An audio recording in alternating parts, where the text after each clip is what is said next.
This next skill drill pertains to tying of knots and applying the knots to equipment, and in addition, rigging a multi-purpose device for ascending and descending a load. This drill will consist of 8 stations. The first station will be a review of all the knots and hitches that pertain to 1001 Level 1 job performance requirements. Station 2 to 7 will be actually applying them to the equipment. There will be an axe, a pike pole, roof ladder, a dry hose, a charged hose, and a saw. Last station, number 8, will be the rigging of the MPD. You will rig the MPD, perform a ascend operation, and also a descend operation. So we're going to begin with station 1 on orientation and review of the knots. Station 1, reviewing of the knots. Just want to go with some basic vocabulary of the knots while in use. I can help demonstrate in using so you know which one I'm grabbing. This here is called the working end, the end of the rope, the one that's actually going to tie the knot. The other end, where I'm holding my left hand, is the running part. It's actually used to actually pull or to haul, and in between it's called the standing part. Okay, so once again, the working end, the standing part, and the running part. Okay, so let us begin. Let's start off with the simple overhand knot. Okay, and that's pretty straightforward. Grab the working end, grab the standing part, go over the standing part and around like so, and there is your overhand knot. Okay, once again, the working end, the standing part, cross over top, overhand, come underneath, and letting go. Here's your overhand knot, which we use for a safety knot. Okay. The next one I'm going to show you is a clove hitch.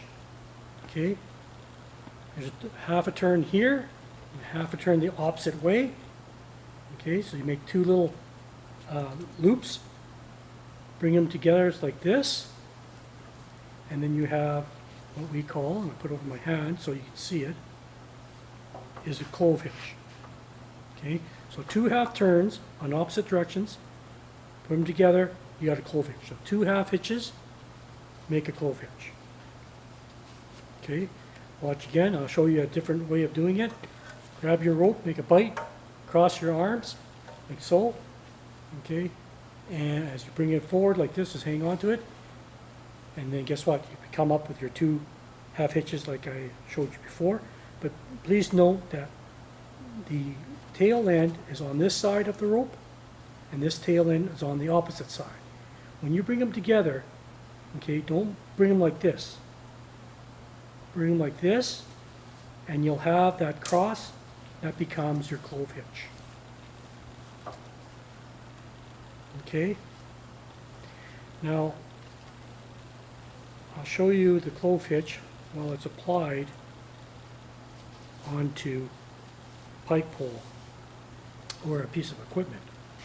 Okay, so you take your working end. Here's the pike pole here. I'm going to go over top of the pike pole like that. Okay, bring the working end underneath and make a cross. I cross the rope, then I drop back behind again, come around again, and I come in between the X. You'll notice it makes an X here. I don't know if you can see that. When you cross the ropes, it makes an X. Bring this working end through the X, or the 2 knuckles that I call 2 knuckles, and pull and dress the knot, and that's what you become your clove hitch. As it pulls tighter, it binds on each other. As you pull tighter, this wraps on itself and pulls tighter. Okay, again, if we were going to apply this, I would have made myself some longer tail end so I can make an overhand safety knot. So let's apply that on. Let's start that again. grab a little bit more rope, over top, across, okay, in between the cross or the two knuckles, okay, like so. Here it is. This end here, I will tie into overhand safety knot. And there it is. If this did loosen up, the safety knot would slide, slide, and slide until it reaches the hitch, and then it would stop. That's why it's called an overhand safety knot.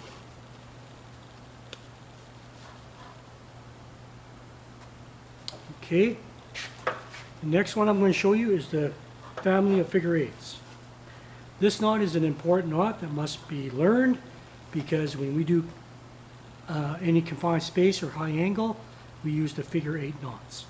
Okay, so to begin with, I start off the same way on the figure eights, always the same way. So I'm going to make a simple figure eight knot. Okay, so I just make a bite. Here's my bite. Here's the working end. Reach around, grab my working end. I come through here with my working end, and then I let go. And there is my figure eight. Okay, so once again, there's my working end. I make my bite. I hold it just like this.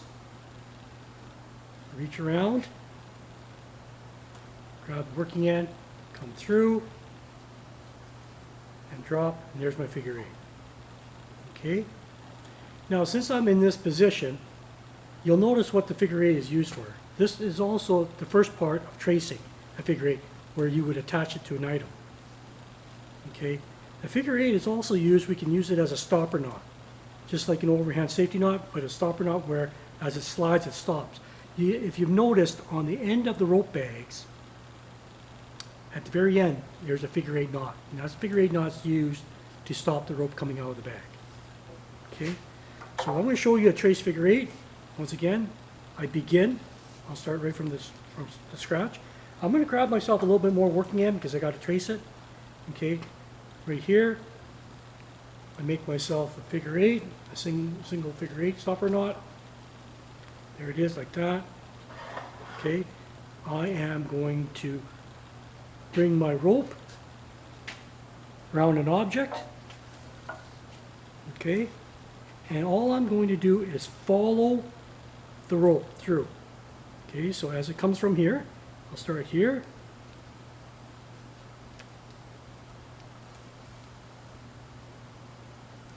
Okay, following it through, following here, going this direction.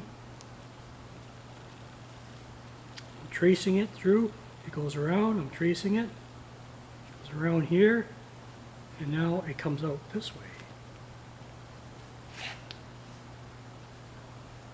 Okay, and as you can see, it's anchored, and it's on a traced figure eight, and of course I make myself an overhand safety knot. Now a true figure eight, again, shouldn't need one, but it's easier just to say we do it on all knots so you don't have to remember which ones you do it to and which ones you don't. Just say, I got to put an overhand safety knot and everything. It's a matter of safety, so let's do it. Okay, so there it is. My figure eight and my overhand safety knot. Okay? That was a trace figure eight. Okay, the next one I'm going to go through is a single loop figure eight. I'm going to start off the same way as I normally do, making myself a bite. Okay. So right here, my single loop figure eight. I'm going to go like this. This time what I'm going to do is I'm going to double my rope. Okay. Instead of just going like this, I'm going to double my rope. Okay. And then I'm going to do the exact same thing. I'm going to come around like I normally did, and I would come through here. And guess what? There's my single loop figure eight. And have a loop. okay? When you dress it nice, pull on both strands, taunt it up, don't leave it loose. Again, on this side, I would do my overhand safety knot. There it is. There's my single loop figure 8 with a safety knot. Okay? Now I'm going to move on to the double loop figure 8. I want to mention that you guys make your knots the way you make it in a different way. As long as you come out with the same product at the end, that's fine. Because this is the way I do my knots, and I know, you know, Jeff and some others do it differently, but come up with the same result, and that's fine. Okay, now we're going to do a double loop figure 8. Same thing, but there's one change in transition. I'll make a note of it. Same 2 lines. Okay, make a bite. Come around just like you normally do when you make a single a figure 8 stopper knot. Bring it around, but this time don't go through the hole. Okay, don't go through here yet. Hold this and suspend it. You see this loop? Let that drop. Okay, so it's looking like this right now. Okay, there I was. I didn't come through. I held it up, suspended it with my fingers. What I want to do now is go through this and grab the suspended 2 lines. You can see that. There they are, 1 and 2. I let the loop drop down to the bottom here. And I feed these and slowly feed this up. Don't start yanking on it yet. Pull it slowly through until you got the loops you want. And then taunt it. And what you see is a figure 8. You'll have 3 knuckles on the bottom and 2 on top. Dress it up, make it look nice. And there you have it. Double loop, figure 8. Okay, very important that you know how to make this knot. Okay, the single loop figure 8, double loop figure 8, trace figure 8. Okay, very important when you start working with the high angle rope stuff. Figure 8s, we only use figure 8s on lifelines. Okay, you can use them on utilities, but as you can tell, it takes time to make. But it's not wrong. I mean, if you want to do a trace figure 8 while you're pulling up a piece of equipment and trace a figure 1, trace figure 8 through it, you can. There's nothing wrong with it, but it does take time. So the bow line is a little bit faster. Okay, that was the double loop figure. Let's do that one again together. Double rope again. Okay. I'm reaching around just like I normally do. Okay, I suspend the 2. I'm holding it here. I suspend it between my 2 fingers.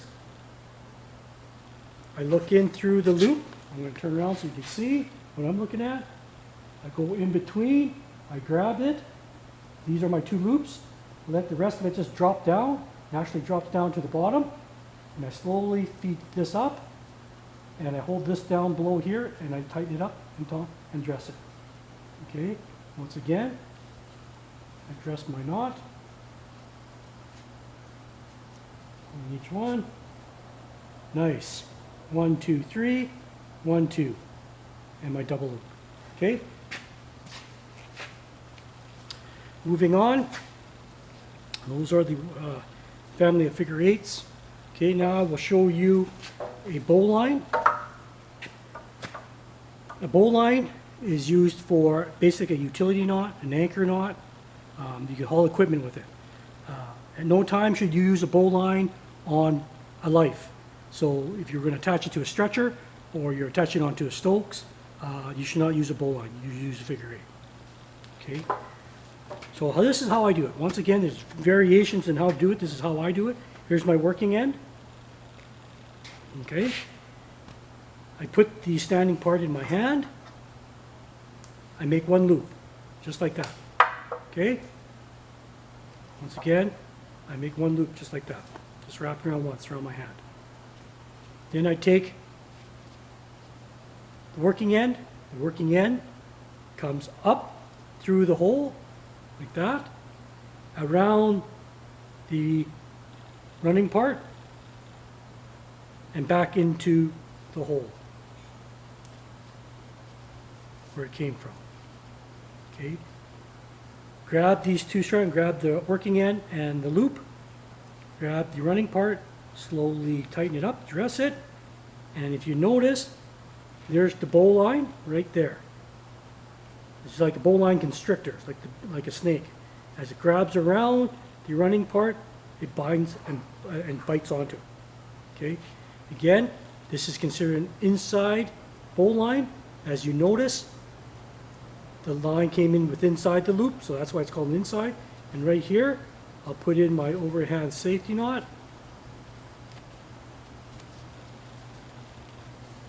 There it is. Okay, that's your bowline. You can do this type of on an anchor onto to a saw or whatever you can do, a ladder perhaps, any type of piece of equipment.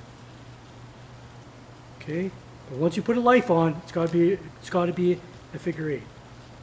So if you guys are going to do some ice rescue and you're anchoring and you're hooking it up and you're going out with the sled, or your rescuer is going on, you're tethered them onto them, you know, anchoring them to the tree, it's got to be a figure eight, can't be a bowline. Okay, let's do that again. This time I'm going to attach it to an object.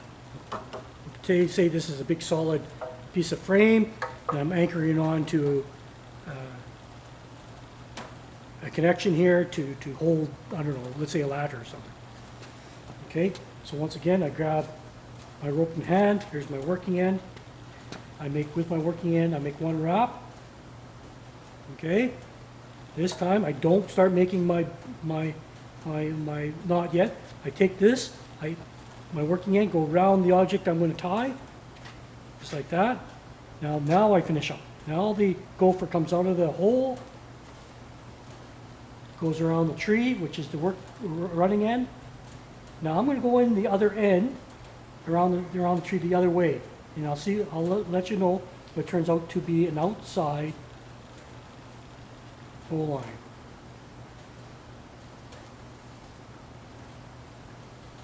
Okay, and there it is. You see it here? Okay, I taunt it. There it is. Okay. Now, if you notice, the only reason me outside-inside bowline is now my tail end ends up on the outside. And the only reason why I determined that, because depending on which way I went around the running part. If I came this way, it goes inside. If it goes the other way, this way around the tree, and goes back out, it becomes outside. And it doesn't matter. Either one's acceptable. And the same thing, do a overhand safety knot. And there you go. Okay? Okay, moving on. I've had this piece of rope since 1990 when I first started, and I still have it today. I've always encouraged, the chief encourages you guys, get yourself a rope and keep it at home and practice. And like I say, this rope here I've had for many years, since 1990, and I still have it today. Okay, now I'm going to tie two ropes together. This can be done with two ropes that are of equal diameter or two ropes of unequal diameter. There's one really important factor though, if it is tying two ropes of unequal diameter.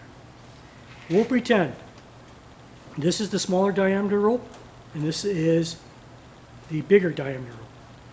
When you tie them together, make sure that the smaller diameter rope is doing the work in terms of tying. This one stays into a bite to begin with, just like this. Okay, this is the bigger diameter rope. I make a little bite like that. Okay, now this is a smaller diameter rope. I'm connecting them together. If this was a smaller diameter, it may slip through. That's the reason why. Now, as you watch me, this is what we're going to do and tie this into a Beckett bend. I take my rope, smaller diameter rope, come up. Okay, I wrap around here. Okay, so I came out, wrap around. Now I lift itself up because it's going to bite on itself. I come up, lift it up so it goes underneath it. Okay, make sure you got enough for an overhand safety knot. So I'm going to just adjust it a little bit here so I got enough rope to make a safety knot. As you can see right here, as I pull down, it pulls down on itself. That's what holds it. Now you can imagine if this was the thicker rope and this was the thinner rope, it might just slide through. This smaller diameter rope might just thread through, okay, as it's being pulled, okay. But if this is the smaller rope, it will bind tight. See that? It binds tight on it, okay. To finish it off, we make our overhand safety knot. Like that on one end, and on this end, which is the larger diameter rope, you finish it off on this end too. And this is what you end up. That's tying 2 ropes of unequal diameter. So one of my questions is to you is, which rope does the work in tying a Beckett bed? Okay? You can answer me that question when you email me that you've done the videos. Okay, but here's the Beckett bend with a overhand safety knot, overhand safety knot. Okay, of course you can do this with equal diameter rope. As you can see, that's truly what it is. Okay. My next one I'm going to do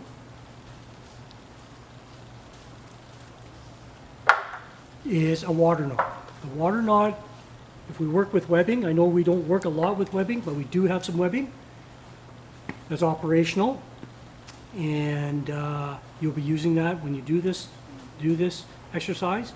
I'll pull it out, and that's another question for you. Where did it come from? Since I told you it is operational, where did it come from?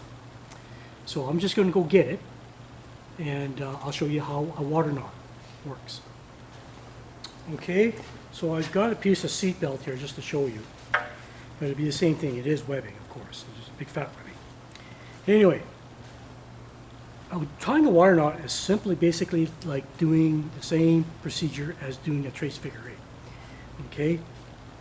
But you're not going to make a figure 8. Basically, you're going to do an overhand knot with the webbing.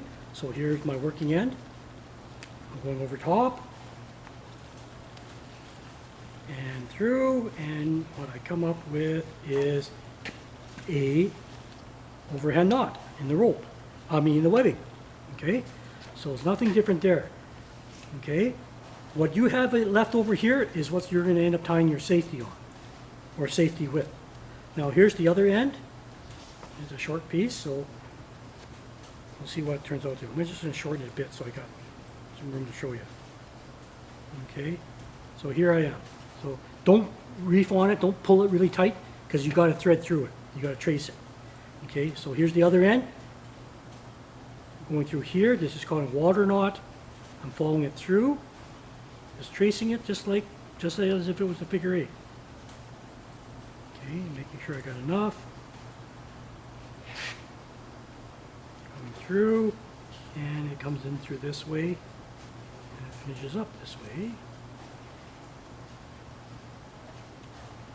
Give myself a little bit more.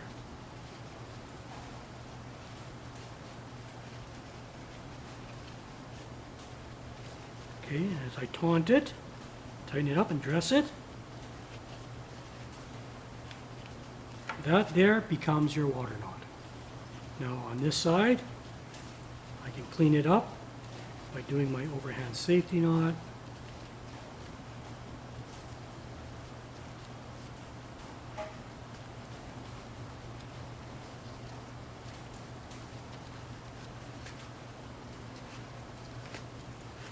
One side, and I will do the other side as well.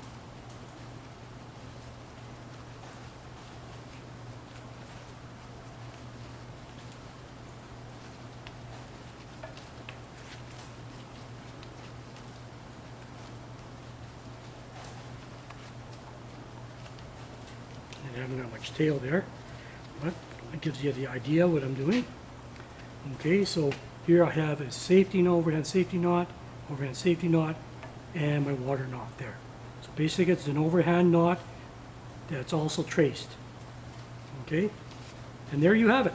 So we did the overhand knot, we did the clove hitch, we did the clove hitch around an object, we did a figure 8 knot, We did a figure 8 on a bite or a single loop figure 8.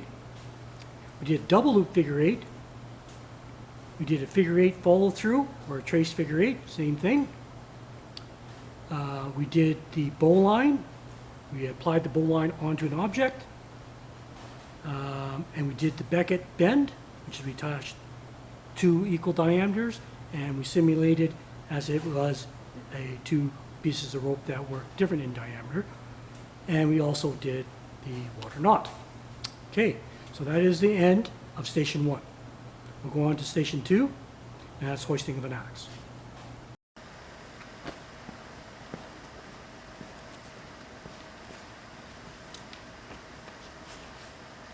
This is station 2. It is assembling a rope, a haul line onto an axe. There's going to be 2 different methods I'm going to show you. One method is when a firefighter throws down a rope and you're going to use only one rope to assemble onto the axe to haul it up, and also using the same rope as a tagline. Okay? The next method I'm going to show you is that you're going to use 2 ropes. Firefighter throws down a rope to you, and there's not enough rope for a tagline to use his same rope. You assemble it to be a haul, and then you have your own rope that you can put onto a tagline. The tagline, again, just to remind you, is used for keeping the piece of equipment away from the eaves or away from obstructions on the building, to help guide it up so it doesn't get snagged on the way up, which is different from a guideline. Don't get a guideline and a tagline mixed up. A tagline is used to keep it away from obstructions. A guideline is actually used for search and rescue.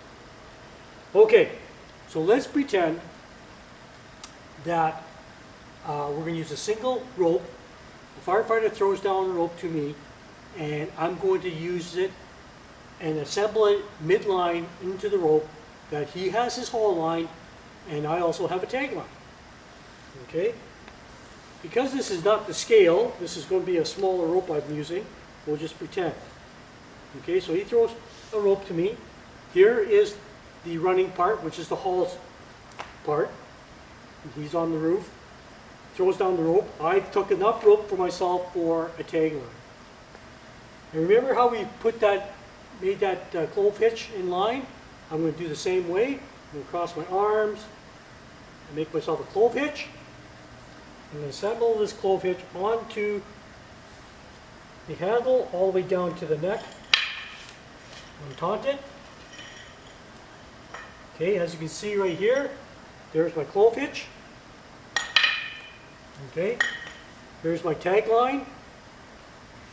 And here's my standing part and the haul end, which is the running part. Okay, now what I'm going to do, this is important, is grab your standing part, wrap it around the head just like this. That's it. Just a loop, one single loop around just like that. Okay. From here, I'm going to make a half hitch.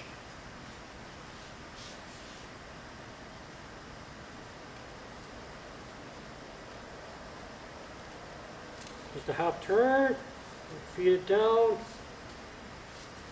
about 6 inches or so from the other clove hitch, and then we'll make another one, and put this one at the top of the neck of the axe. Okay, I'm just going to line it up so it looks nice. You can see it all there.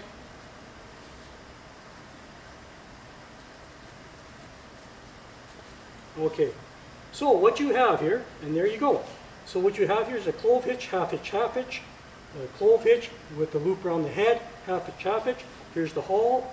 There it goes. I have this as my tagline. It's all one rope. Okay, that is one method.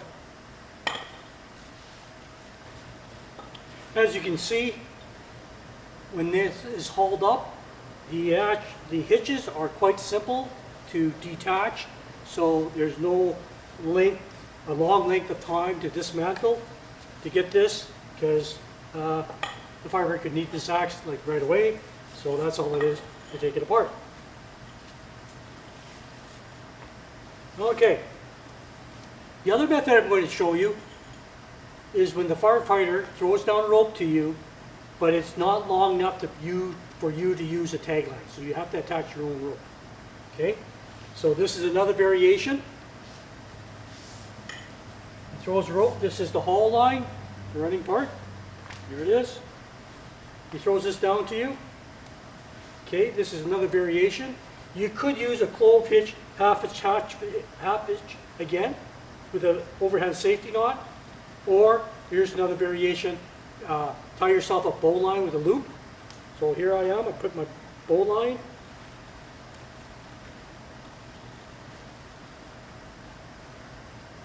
Okay, I'm making my bowline. I'm going to put an overhand safety knot in it.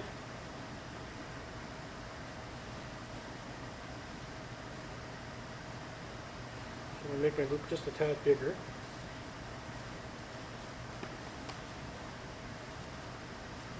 Okay, making my bowline.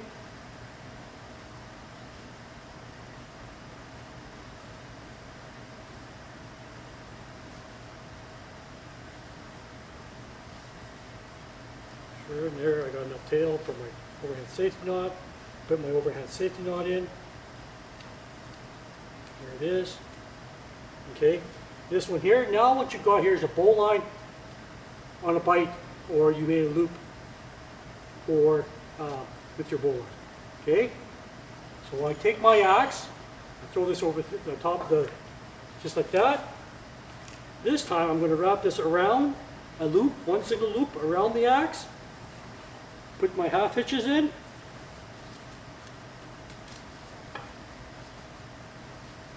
Same positioning as before, about 6 inches away from the head, and one at the very top.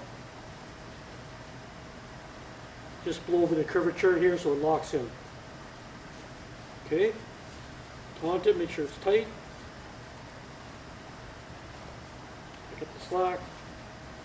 Okay, so there's your haul line. Okay, you have your bow line with the loop over top of the handle, looped around the head, half hitch, half hitch. Okay, now I'm going to add a tag line. Here's my other rope. And what I'm going to do is do the same thing. I'm just going to make a simple bow line. Okay, make sure I got enough tag. Make myself an overhand safety knot.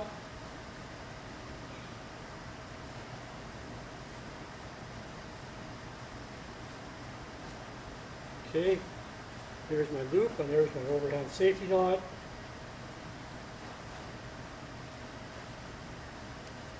Okay, there's my loop. I'm going to bring it over the head of the axe.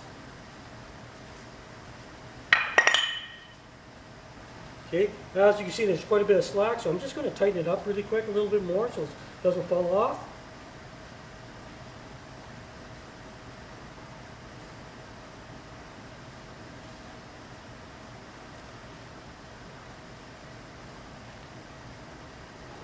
Okay, and then I'm going to tie my overhand safety knot.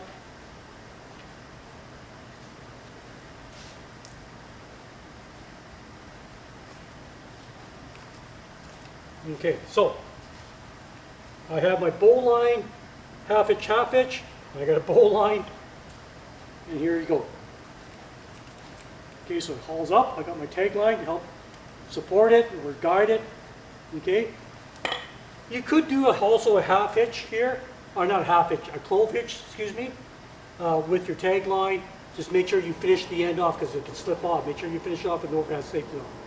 Okay, so when it gets pulled up, firefighter dismantles.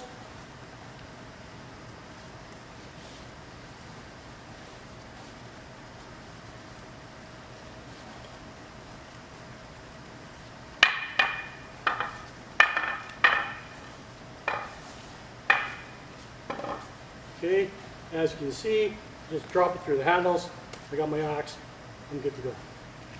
Okay, so the two variations of assembling a haul line and a tag line to an axe. That is it for station number 2. Now we're going on to station number 3, and station number 3 is a pipe pull. Station 3, hoisting a pipe pole. As I mentioned before in hoisting the axe, the two variations. One is when a firefighter throws you down a rope from above and you're using one rope to act as the hoisting line and also acting as the tag line. The other method is two separate ropes, one hoisting line and your own rope for the tag line. So let's put the assemble with one rope. I'm assembling the pipe pole for hoisting. The point always is up, not downward. Just in case if it does slip, which it shouldn't, but if it does, it's not acting like a spear down towards the bottom where the other fire personnel may be. So what we want to do is connect a clove hitch, half hitch, half hitch. Okay, so once again, this is the rope that the firefighter threw down to me. This is the haul end, or the running part. This is the standing part. This is my simulated working part, or which becomes our tag line. In the middle of the rope I have, I make a clove hitch. I will send it down to the bottom here.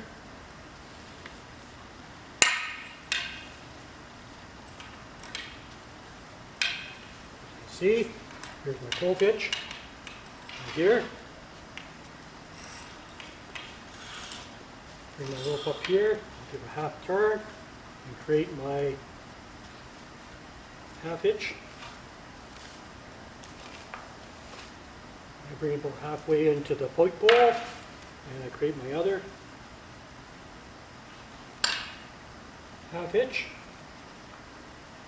And I'll keep this up at the top to provide stability right underneath the hook. Okay, I'll taunt it, tighten up the rope so it's nice and tight. There's no slack in the rope. Okay, and there you have it. You have a clove hitch, half hitch, and the reason why we don't put a overhand safety knot, it's not required because that end becomes the tag line. Okay, so this becomes the haul line, here's the tag line, clove hitch, half hitch, half hitch. Now we'll just pretend that this is, say, a rope that was tossed down but does not have enough for the tag line. So we'll just pretend instead of all this here being the tag line, it's shorter, and you applied your clove hitch here, and you're going to put an overhand safety knot.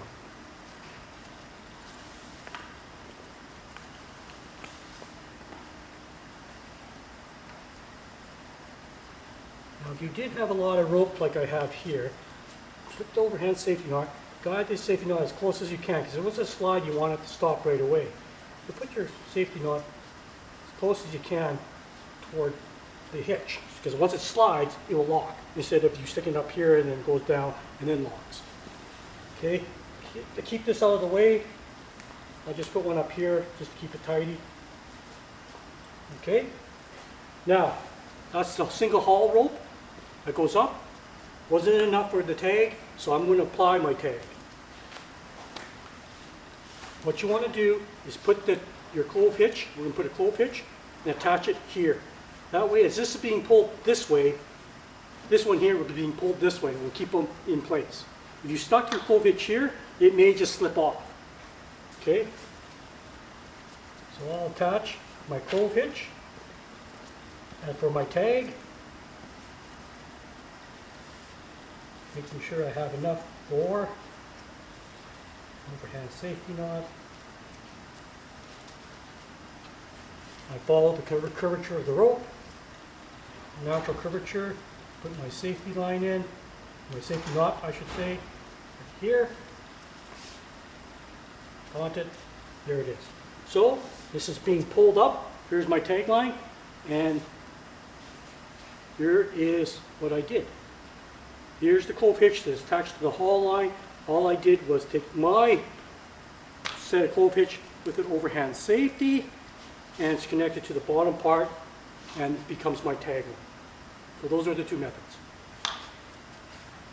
Station 5, assembling for hoisting of a uncharged attack line. Okay, so here we are. Basically, the process is clove hitch, half hitch, half hitch. You'll find that common theme through the equipment that we've used. The axe was the clove hitch, half hitch, half hitch. The pike pole was the clove hitch, half hitch. And we're going to do the same here. Okay. So here's the line, the haul line. He sends it down to you. So I'm going to assemble my clove hitch and put it around. You fold an uncharged line on itself, like that. Clove hitch, half hitch, half hitch. And that's the way it's going up. So this is uncharged. Okay. Now you can do that. You can make a double loop like this and then slide it over, or you can assemble the clove hitch right on itself.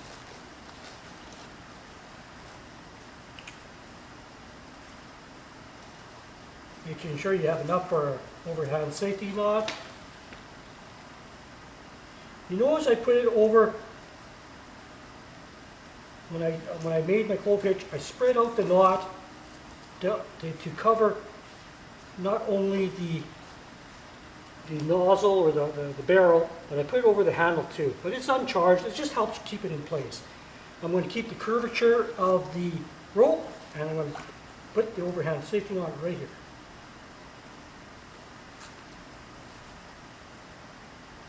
Okay, here's my clove hitch. I'm going to make a quarter turn. Bring it down. Go halfway or so, and one at the top. Tighten it all up.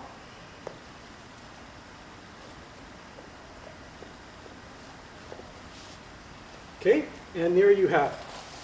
Clove hitch with clove hitch, half hitch, clove hitch with an overhand safety knot, half hitch. Now, why don't you need a tag line? Because as this is being pulled up, this becomes the tag line. And the person on the bottom can pull this to keep it away from the building. Okay?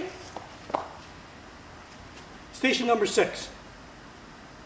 Applying a rope to hoist a charged line.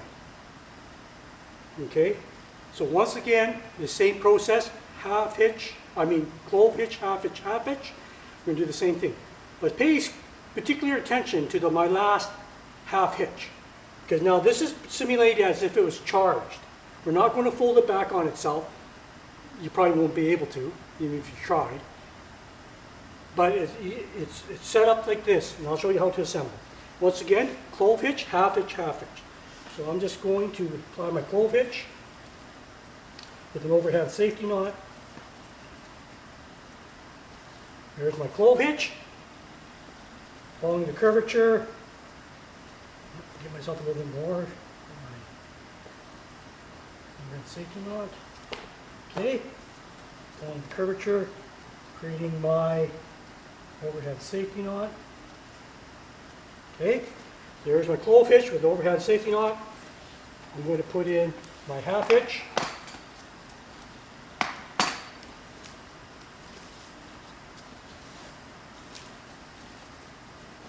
Okay, and you can add more half hitches if you like. It's not wrong if you decide to put another one in. So I'm going to do that. I'm going to put another one in. Be careful, as a charge line, you don't put one right at the coupling. So I got clove hitch, half hitch, and this is where I want you to pay particular attention. Because you don't want this is charged, so you don't want this opening up while it's being dragged up. Because you're going to have a wild snake on your hands. So anyway, this is in a closed position, of course. I'm going to make my half turn as if I was going to do a clove hitch, or a half hitch, to put over another one. But instead of going over top, I'm going to go through the handle. Okay? Then I'm going to go over the nozzle itself. And as you can see, be careful while you're doing this. Don't be rammy-jammy, or else you might open up the valve. Okay, I taut it, and if you notice here, as I pull this, it's going to pull the valve handle closed. Okay, yet this is very important, because if you don't do this and you just drag it up with clove hitch, half hitch, half hitch, half hitch, and drag it up, and if this gets caught underneath an eave or whatever it may be, you got a charge line going off. Okay, so this is important that you have that locked in like that, and once again, off it goes. I'm just going to hold this up so you guys can see this a little bit closer. Okay, I'm going to do that process one more time, because it is pretty important how I did that. So I'm just going to hold it up. Here's the valve, closed. I make my half turn, okay, as if I was going to put it over and do a half hitch, but instead of going over top right away, I go through the handle, then over top the nozzle head, and then around the barrel. And I slightly tuck it up, and then it's being pulled closed as you haul this up. Okay, here it is. And once again, you don't need a tag line, because this becomes the tag line of the hose itself. Okay? Station 7. Applying a rope and preparing for hoisting of a saw. I'm going to use a bowline, and I'm also going to use a bowline on the other side too. You don't have to use, if you want to do a trace figure 8, you can do that. But a bowline is fairly fast once you get an opportunity to start using it. So that's what I'm going to use. Begin my bowline, attaching it to an object.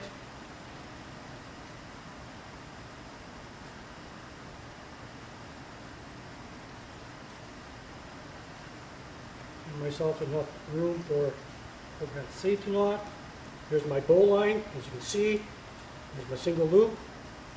And now here I'm going to make my overhead safety knot.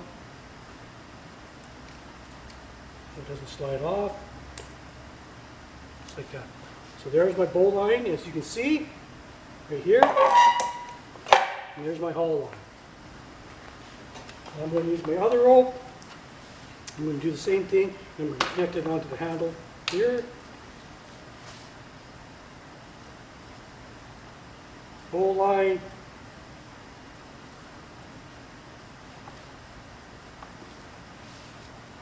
So, as you can see, there's my bowline, and I'm going to do my overhand safety